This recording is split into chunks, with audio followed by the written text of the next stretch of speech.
doing is you don't have good sense. The reason those people that are preaching, they don't have good sense, they don't know anything about prophecy. I spent my life studying prophecy. The majority of my life, since I was just a kid preacher, I've spent studying prophecy.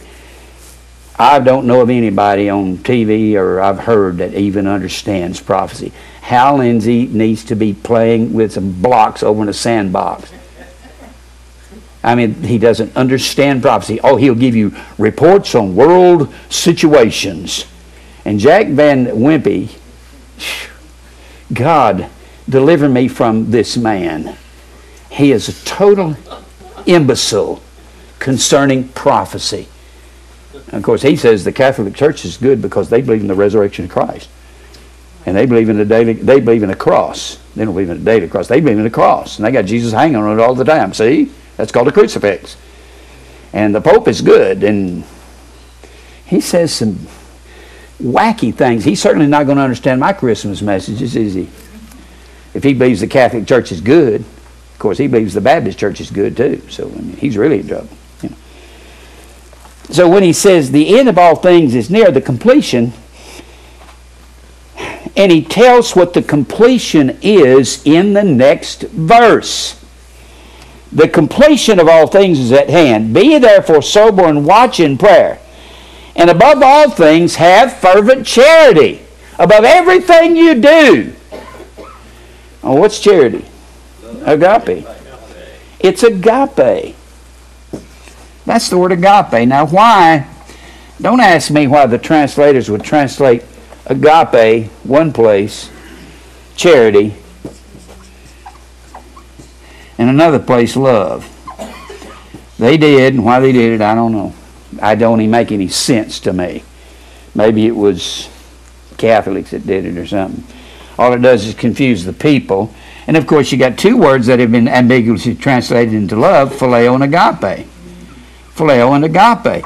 Phileo means to like, but agape has to do with the commandment of God. This is love, this is agape, that we walk after His commandments.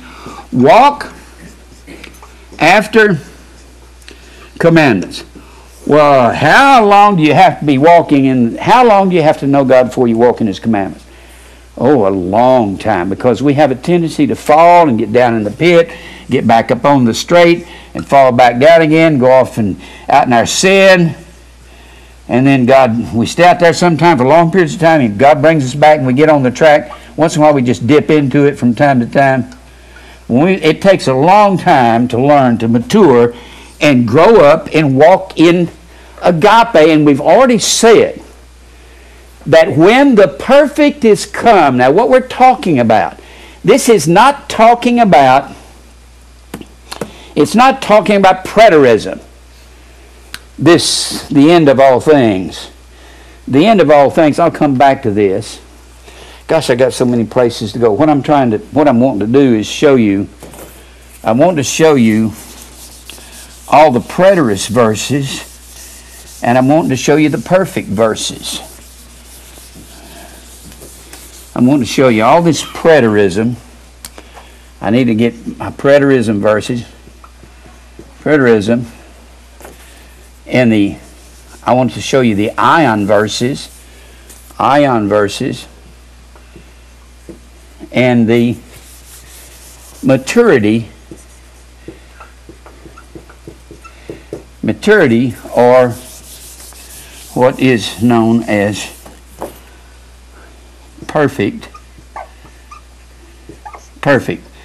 The perfect verses. Of course, to match up this word telos, I'm going to do it again right now. We're going to match this because I believe some of you won't see it real clear unless we kind of go ahead and reset what we've set up so you can see it together. When he says, above all things, when you see verse 8, chapter 4, above all things have fervent charity. Charity is the perfect. Charity is the end of, not end, that's a bad definition. Charity is the completion of all things, or it is the maturity of the church from verse 7. The verse that they use to come up and try to, God's talking along about you're living in your sin, but you're overcoming sin, overcoming And then you're going through this first part of this chapter, and then you're in your time past, you were walking after the will of the Gentiles and lascivious and lust and lascivious and lust and revelings. And now you don't walk with these people in this way, and they marvel that you don't do that anymore. And then all of a sudden God says, whoa, stop, let's go over here. I want to tell you about preterism. You think God talks like that? Only a moron is going to believe this. And that's what, after I explain this, after you can you see this? It really doesn't even make any sense what they're saying, does it? God is not confusion. No. He does anytime you're reading a chapter. I could explain it right now, but I don't have time to. When you go in 1 Timothy, this is the same thing. Just hold your place here and go to 1 Timothy real quick. 1 Timothy.